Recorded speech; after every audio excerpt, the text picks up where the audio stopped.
Permata TV YouTube Indonesia dengan bangga mempersembahkan sebuah storytelling kekinian abad ini, diangkat dari karya besar Esa Mintarja yang sangat populer di masanya, berlatar belakang kisah tanah Jawa masa lampau dengan judul Kisah Api di Bukit Menoreh.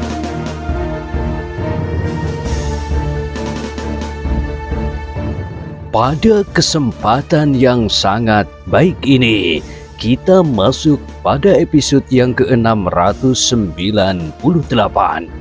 Selamat menikmati.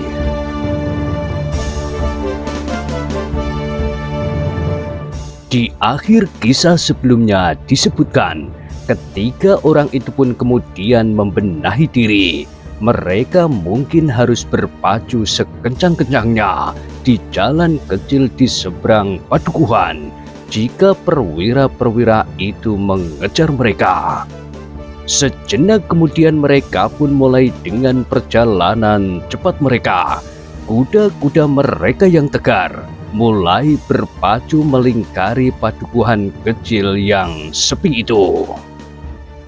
Orang-orang di padukuhan itu melihat mereka dengan heran, tetapi tidak seorang pun yang bertanya. Bahkan anak-anak kecil berlari-larian menepi ketika 3 ekor kuda berlari kencang melintasi jalan-jalan di pinggir padukuhan. Seperti yang mereka rencanakan, maka mereka pun berpacu melingkari padukuhan kecil, kemudian melintas melalui jalan di sisi yang lain, melingkar kembali menuju ke Sangkal Putung. Kita sudah hampir sampai ke Bulak Panjang. Jika keempat orang itu masih ada di tempatnya, mereka akan melihat kita berlari di sini, desis Kiai Gringsing. Apa boleh buat? Berkata Agung Sedayu. Namun dalam pada itu, mereka tiba-tiba saja terkejut ketika mereka mendengar sayup-sayup suara anak panah Sendaren yang mengaum di udara, mengarah ke tempat para perwira yang menghentikan mereka di balik padukuhan kecil itu.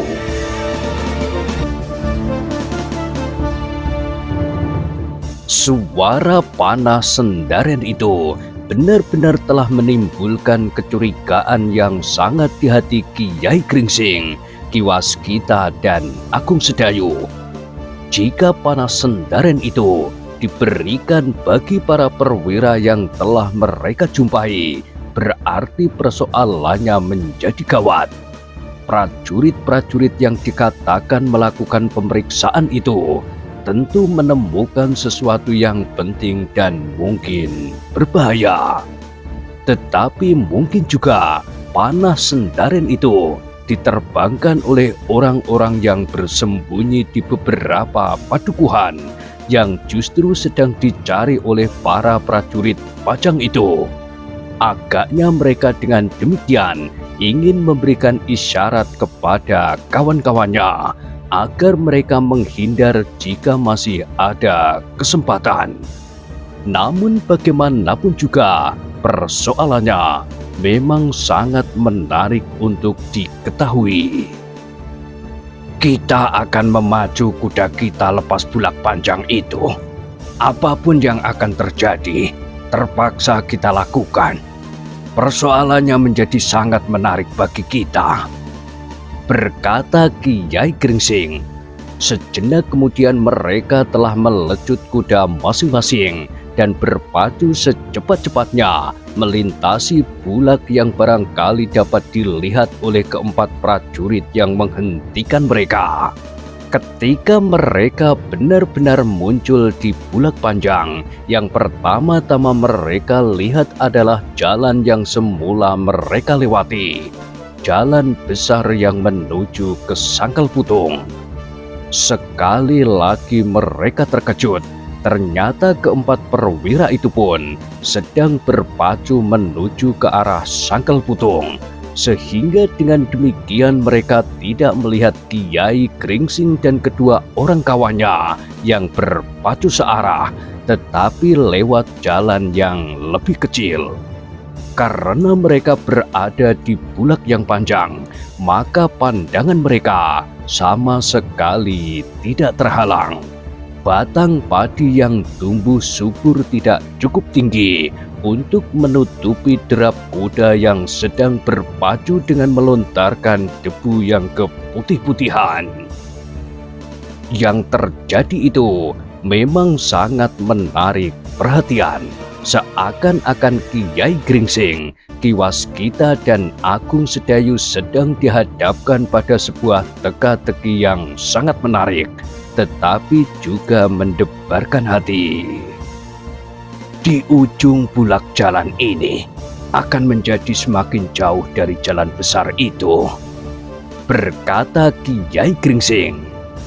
Yang akan dapat memisahkan kita dari peristiwa yang tentu akan sangat menarik, sahut Ki Waskita hampir berteriak karena jarak mereka yang agak berjauhan.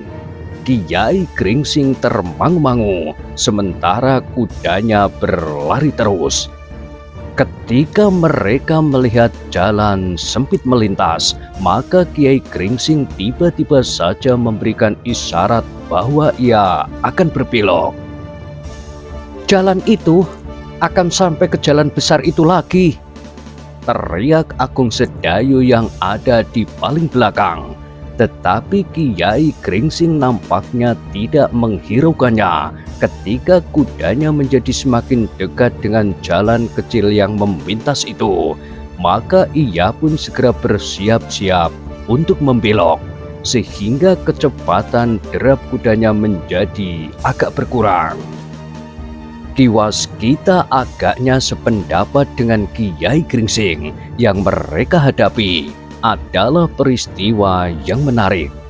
Prajurit-prajurit Pajang itu telah berbuat sesuatu yang tidak seharusnya mereka lakukan menurut pertimbangannya.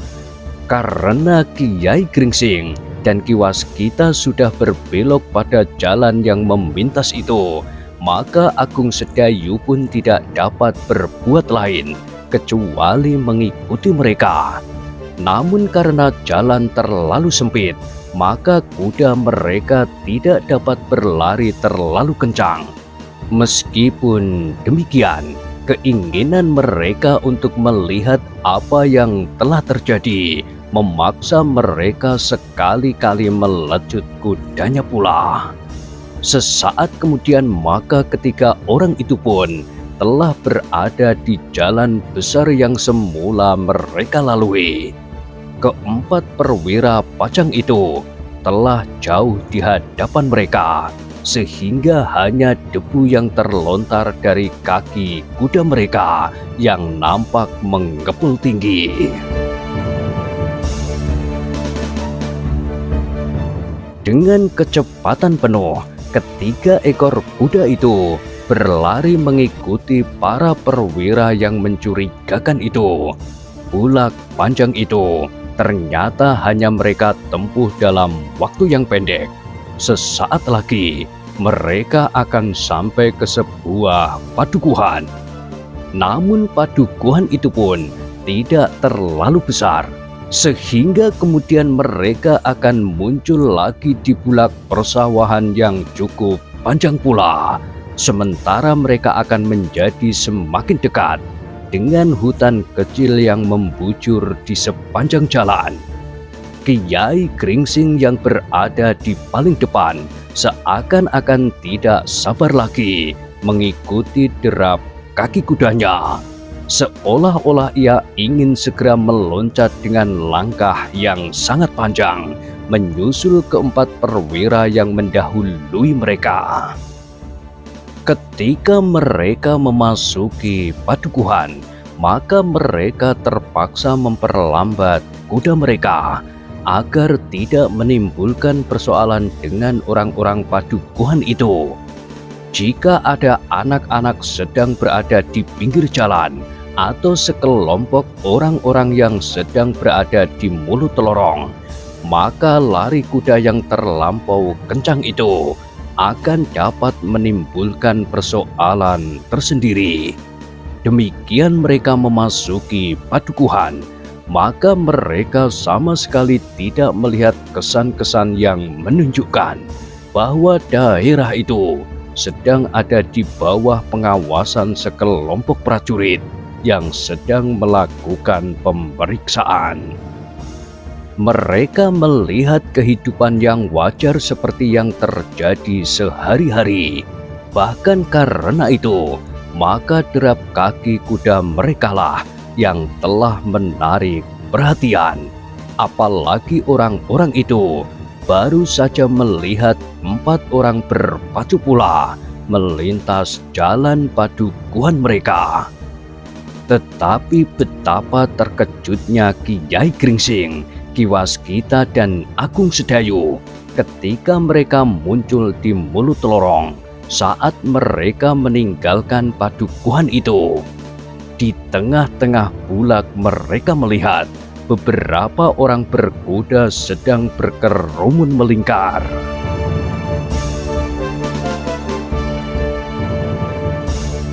Siapakah yang sedang berkerumun itu? Di luar sadarnya, Agung Sedayu berteriak. Kiai Gringsing tidak segera menjawab, tetapi ia memberikan isyarat agar kedua orang yang berada di belakangnya memperlambat derap kaki kudanya. Ki Waskita yang berada di belakang Kiai Gringsing segera bergeser ke sampingnya, sementara Agung Sedayu mendesak semakin dekat. Ketiga orang itu masih maju mendekati sekelompok orang berkuda yang berkerumun di tengah bulak. Di tengah lingkaran itu terdapat 2 orang berkuda pula yang agaknya sedang dalam kebingungan. Namun ternyata bahwa orang-orang yang sedang berkerumun itu melihat kedatangan Kiai Gringsing, Ki Waskita dan Agung Sedayu. Dengan serta-merta, salah seorang dari mereka berkata, "Ada 3 orang berkuda yang mendekat." Keempat orang perwira yang telah menghentikan dan menyuruh Kiai Gringsing kembali saja ke Jati Anom mengerutkan keningnya. Ternyata ia segera dapat mengenal bahwa ketiga orang itu adalah 3 orang yang telah dihentikannya. "Gila, kenapa mereka menyusul?" desis salah seorang dari keempat orang perwira itu. "Siapakah mereka?" "Aku telah menghentikan mereka dan menyuruh mereka kembali. Tetapi agaknya mereka tidak kembali, tetapi mencari jalan lain. Sekarang mereka harus terlibat dalam persoalan ini." "Apa boleh buat?" sahut yang lain. "Mereka pun harus kita bawa bersama kedua orang ini." Namun orang-orang yang berkerumun itu terkejut ketika salah seorang dari 2 orang yang terkurung itu berdesis, "Kiai Gringsing." "Yang mana yang kau sebut?" salah seorang yang mengepungnya itu membentak. "Salah seorang dari ketiga orang itu. Yang seorang adalah Ki Waskita, sedang anak muda itu adalah Agung Sedayu, adik Untara."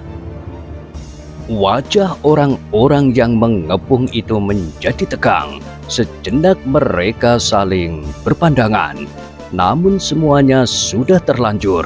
Karena itu, pemimpin kelompok itu pun segera berkata mengatasi kebingungan itu, "Siapapun mereka, kita akan menangkapnya dan membawanya ke Pringsewu." Dengan dada yang berdebar-debar, mereka melihat Kiai Gringsing semakin lama semakin dekat. Sementara Kiai Gringsing dan kawan-kawannya pun menjadi berdebar-debar ketika mereka melihat Ki Sumangkar dan Suwandaru telah berada di dalam kepungan para perwira itu. Namun dalam pada itu, Kiai Gringsing, Ki Waskita dan Agung Sedayu yang cukup cerdas itu pun segera dapat menilai keadaan. Agaknya yang mereka cemaskan itu akan terjadi. Seperti yang dikatakan Untara, memang ada beberapa orang yang sedang mencari Ki Sumangkar. Dengan demikian, maka Kiai Gringsing, Ki Waskita dan Agung Sedayu justru mempercepat kudanya mendekati lingkaran orang yang berpakaian seperti sekelompok prajurit pajang.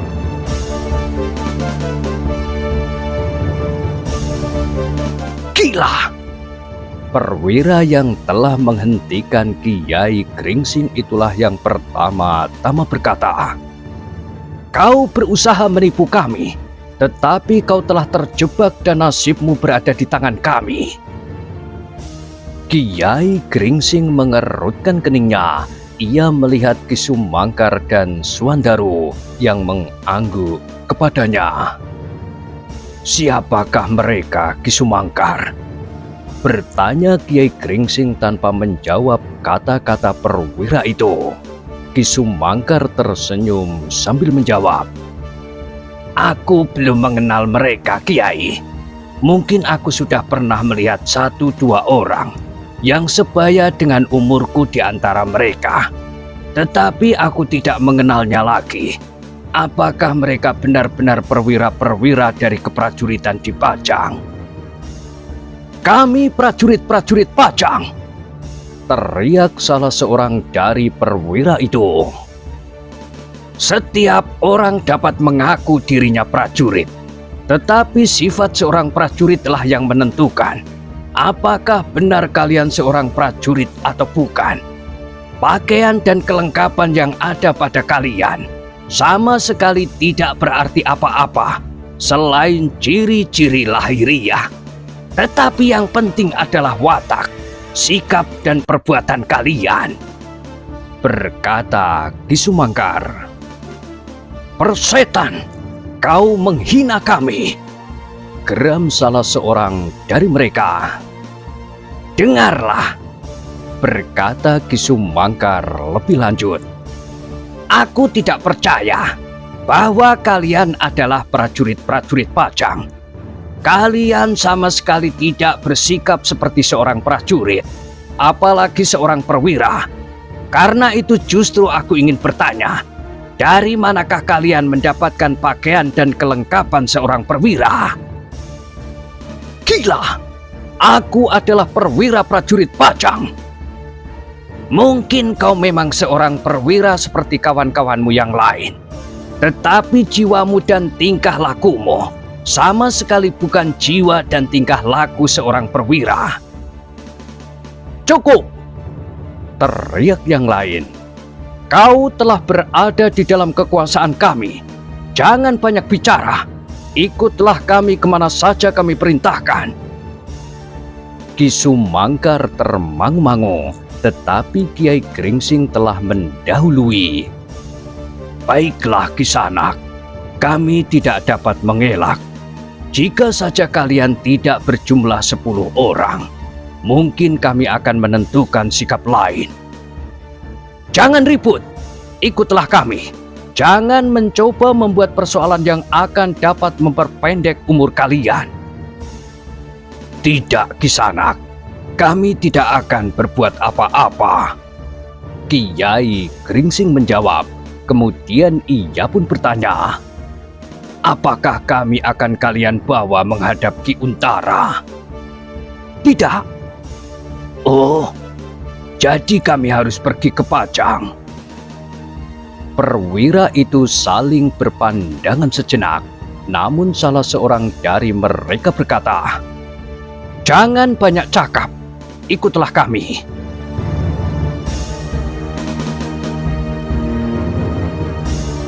Suandaru memandang Kiai Gringsing dengan tajamnya, tetapi ia heran melihat wajah Ki Sumangkar yang kemudian justru menjadi bening.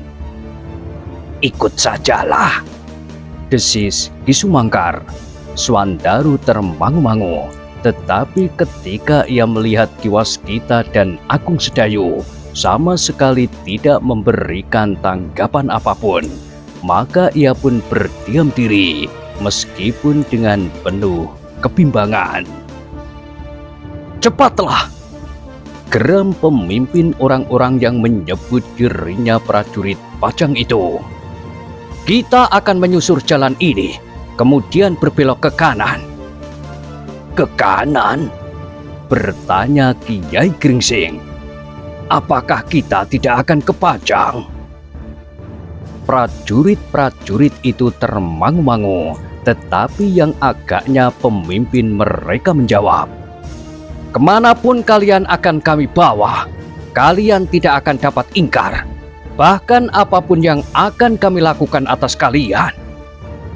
Kiai Gringsing tidak bertanya lagi. Sejenak kemudian maka mereka pun segera diperintahkan untuk mengikuti jalan yang dikehendaki oleh prajurit-prajurit itu. Seperti yang mereka katakan, mereka sama sekali tidak menuju ke Jati Anom dan tidak pula menuju ke Pajang. Untuk tidak terlalu menarik perhatian, maka prajurit-prajurit Pajang itu telah membagi diri dalam kelompok-kelompok yang lebih kecil. Mereka membagi diri dan orang-orang yang dibawanya menjadi 3 kelompok yang terpisah beberapa puluh langkah. Kiai Gringsing menjadi agak berdebar-debar. Untunglah jarak mereka tidak terlalu jauh, sehingga jika perlu teriakannya akan didengar oleh kelompok yang terpisah itu.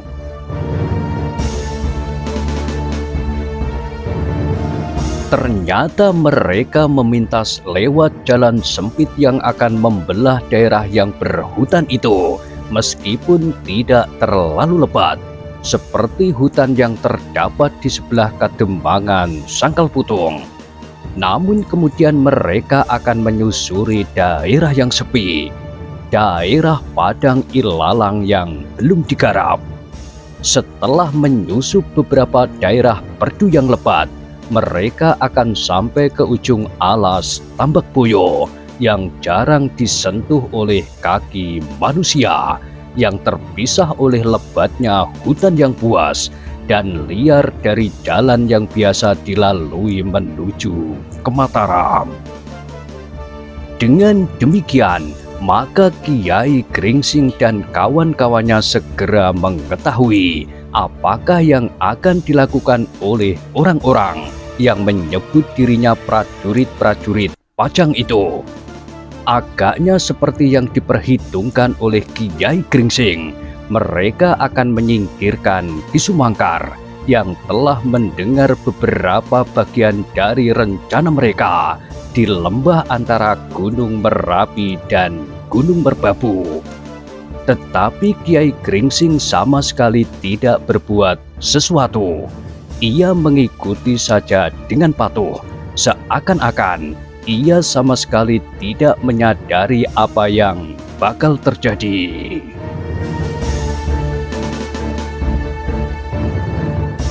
Di tengah-tengah Padang Ilalang, di seberang hutan yang tidak terlalu pepat, Kiai Gringsing melihat pemimpin kelompok itu mulai berbicara dengan sungguh-sungguh dengan beberapa orang kepercayaannya.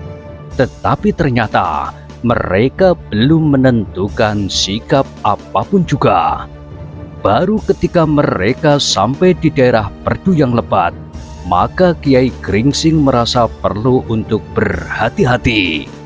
Di antara pohon-pohon perdu yang lebat, maka iring-iringan itu pun kemudian berhenti. Pemimpin kelompok itu pun kemudian memanggil orang-orangnya sambil berkata, "Kita akan berbicara." Sejenak kemudian orang-orangnya pun telah berkumpul sambil mengawasi Kiai Gringsing dan kawan-kawannya. "Berkumpullah di antara kami," berkata pemimpin kelompok itu. Kiai Gringsing, Ki Waskita, Ki Sumangkar, Agung Sedayu dan Swandaru pun segera berkumpul dikelilingi oleh 10 orang prajurit Pajang yang mengawalnya. "Aku tidak mengerti," berkata Kiai Gringsing. "Apakah yang akan kalian lakukan atas kami? Bahwa kami menjadi curiga itu sudah sewajarnya. Bahkan kini menjadi semakin sangsi bahwa kalian benar-benar prajurit Pajang. Siapapun kami, itu bukan soal kalian. Dan kalian belum menjawab pertanyaan Ki Sumangkar. Dari manakah kalian mendapatkan pakaian prajurit itu?" "Kami memang prajurit Pajang," geram seorang yang berpakaian perwira. Kiai Gringsing mengangguk-angguk. Katanya, "Mungkin kau memang seorang perwira yang gagah dan apalagi masih muda. Tetapi keperwiraanmu hanyalah sekedar karena kau mengenakan pakaian seorang perwira, tidak menyusup sampai ke tulang sumsummu." "Diam!" bentak perwira muda itu. Lalu katanya kepada pemimpin kelompoknya, "Kita akan segera mulai." Pemimpin kelompok itu termangu-mangu, namun kemudian katanya, "Baiklah, kita akan segera mulai." "Apakah yang akan kalian mulai?" Tiba-tiba saja Swandaru bertanya dengan curiga. "Dengarlah," berkata pemimpin kelompok itu. "Yang memaksa kami melakukan semuanya ini adalah karena tingkah Ki Sumangkar." Kiai Gringsing menarik nafas dalam-dalam. Katanya, "Tepat. Aku sudah mendengar tentang hal itu dari Ki Untara." "Untara?" Pemimpin kelompok itu menjadi heran berbareng dengan Ki Sumangkar sendiri. "Katakanlah Agung Sedayu," minta Kiai Gringsing.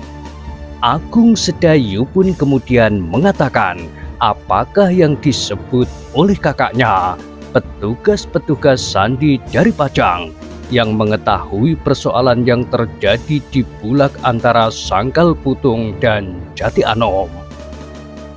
"Menurut pertimbangan kami, maka sebagian dari kalian memang benar prajurit-prajurit Pajang.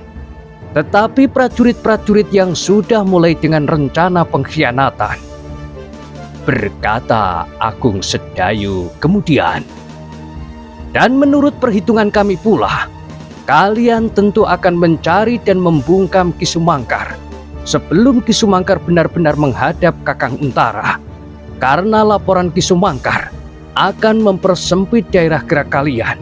Apalagi jika Kakang Untara memutuskan untuk ikut serta memasuki lembah itu dengan prajuritnya."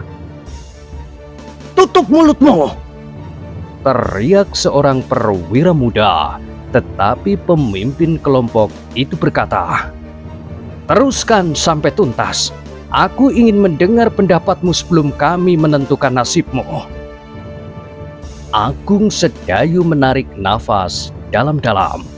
Lalu katanya, "Itulah sebabnya kami tergesa-gesa pergi ke Sangkal Putung. Maksud kami harus mencegah kepergian Ki Sumangkar. Karena di sepanjang jalan, keadaan serupa itu mungkin sekali terjadi." "Dan itu sudah terjadi," desis pemimpin kelompok itu. "Kami sudah menunggu hampir 2 hari 2 malam. Kami berusaha untuk dapat menjumpai Ki Sumangkar seorang diri atau saat-saat terpisah dari pengawal Sangkal Putung. Baru hari ini kami menemukan kesempatan itu. Sayang bahwa kalian telah melibatkan diri, sengaja atau tidak."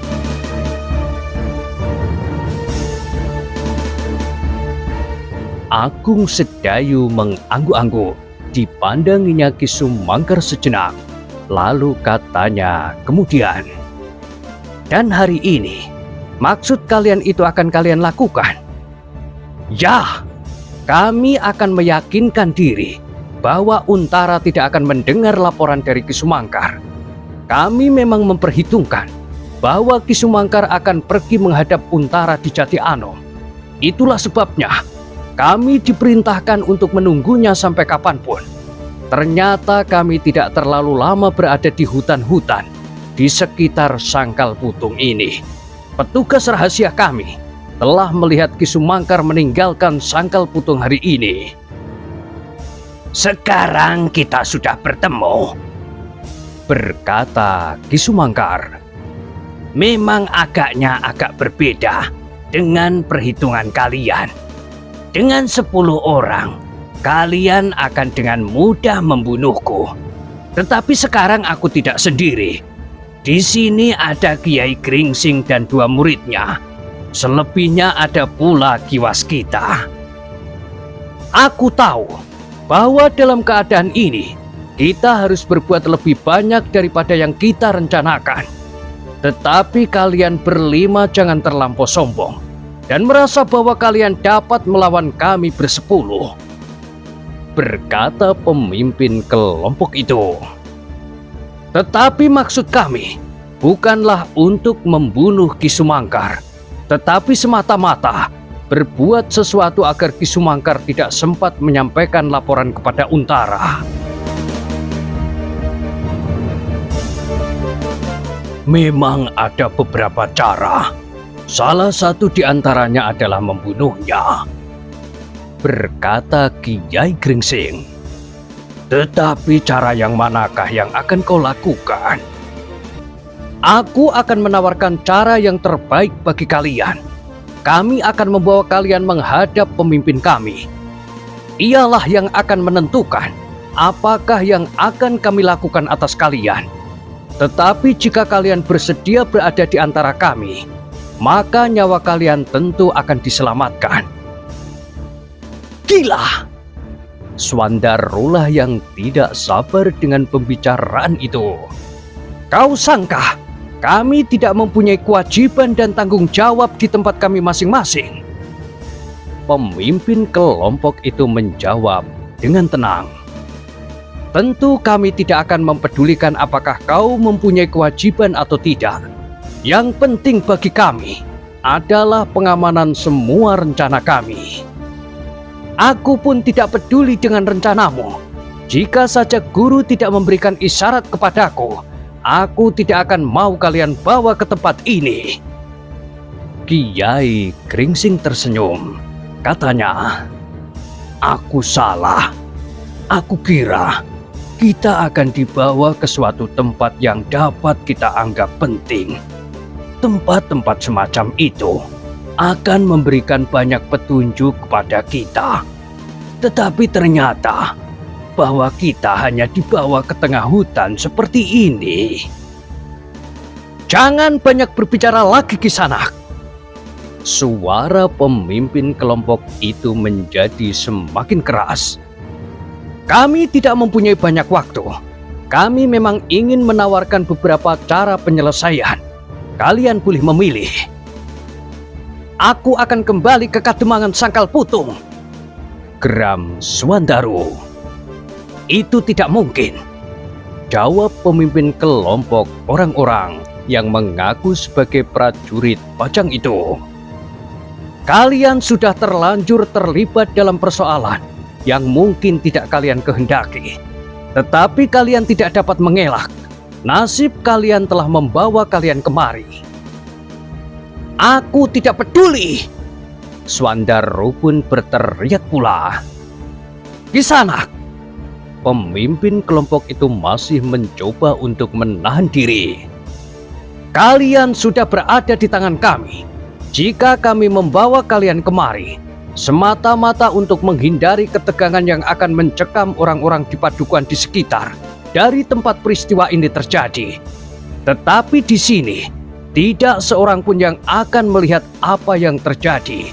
Juga seandainya kami membunuh kalian berlima dan melemparkan mayat kalian begitu saja.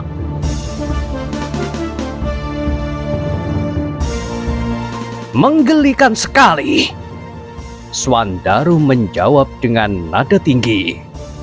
Kalian tentu sudah pernah mendengar nama Kiai Gringsing di Sumangkar dan Ki Waskita. Apakah yang akan kalian lakukan? Benar, tetapi kami pun sudah bersiap menghadapinya. Kami bukannya prajurit Pajang yang baru kemarin mengalami pendadaran, tetapi kami sudah mendapat kepercayaan dan melangkahi jenjang keperwiraan. Selebihnya, di antara kami terdapat Kiai Jambu Sirik dari pesisir lor dan Kiai Senodarmo dari kaki Gunung Wilis. Ki Waskita yang tidak banyak berbicara itu tiba-tiba menyahut. Rencana kalian benar-benar merupakan rencana yang besar. Aku kira kalian telah berhasil menghimpun kekuatan Pajang dan Mataram di kota rajanya masing-masing. Kalian berhasil mengumpulkan nama orang-orang sakti, tetapi kalian ternyata tidak mempunyai sikap dan langkah yang dapat menguntungkan rencana kalian dalam keseluruhan. Coba bayangkan, jika saja orang-orangmu tidak mati satu persatu, maka kumpulan orang-orang sakti itu akan mengerikan sekali. Tetapi satu-satu orang-orang kalian mati di pinggir Kali Progo, di Jati Anom, saat Untara kawin, di bekas Padepokan Tambak Wedi, di Sangkal Putung, dan di berbagai tempat yang lain. Kau benar, Kisanak. Seorang yang berkumis putih menyahut. Aku pun merasakan kekeliruan itu. Tetapi itu bukan berarti bahwa kami akan mengurungkan niat kami membunuh Ki Sumangkar. Kami sadar Ki Sumangkar adalah adik seperguruan Patih Mantahun dari Jipang. Dan bahkan sekarang kami sadar bahwa kami berhadapan dengan orang bercambuk dengan murid-muridnya. Dan satu lagi, Kisanak yang belum kami kenal, namun yang nampaknya juga memiliki kemampuan raksasa. Baiklah, Swandaro berteriak. Mari kita saling berbunuhan. Aku tidak peduli siapakah kalian, dari mana asalnya, dan hubungan kalian dengan orang-orang gila yang bermimpi untuk menemukan warisan Majapahit itu. Sekarang marilah kita mulai. Apakah kita akan bertempur di atas punggung kuda, atau kita akan turun dari kuda masing-masing? Kau anak muda yang berani, jawab orang berkumis putih itu. Akulah yang bernama Kiai Jambu Sirik. Aku juga mempunyai seorang murid seperti kau ini. Cukup! Swandaro membentak.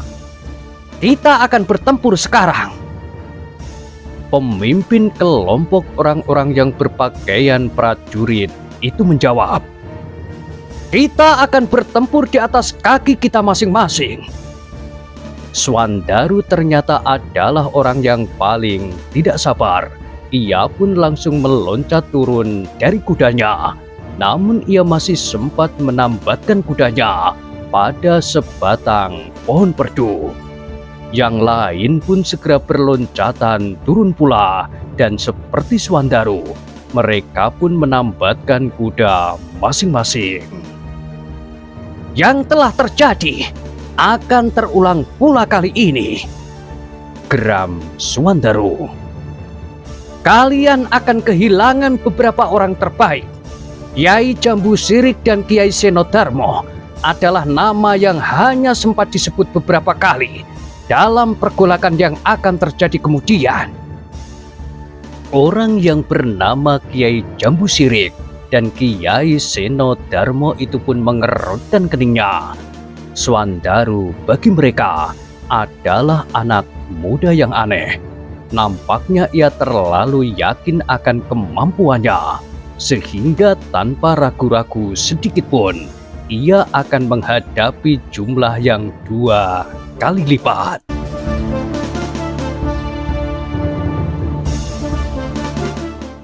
Nah, bagaimanakah kisah selanjutnya? Silakan ikuti terus kisah Api di Bukit Menoreh pada kesempatan berikutnya. Sampai jumpa.